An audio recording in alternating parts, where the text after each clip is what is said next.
Hello everyone, Radhe Radhe. हम आप सभी के बीच में एक बहुत पुरान पारंपरिक गीत लेके आया है। पाव पूजते समय पहले के जमाने में कन्यादान होत रहा है तो पाव पूज जात रहा है, तो वही गीत लेके आया है, बेटी का दर्दनाक गीत। आप सब लोग फुलबाज के सुनत जाया, बहुत सुनकर भावुक हो जा, जब रोवाई आ जाई।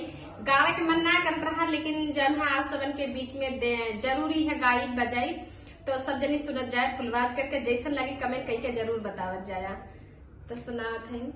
बाबा जे बेटी बोला वैता जागे बैठा वैता जागे बैठा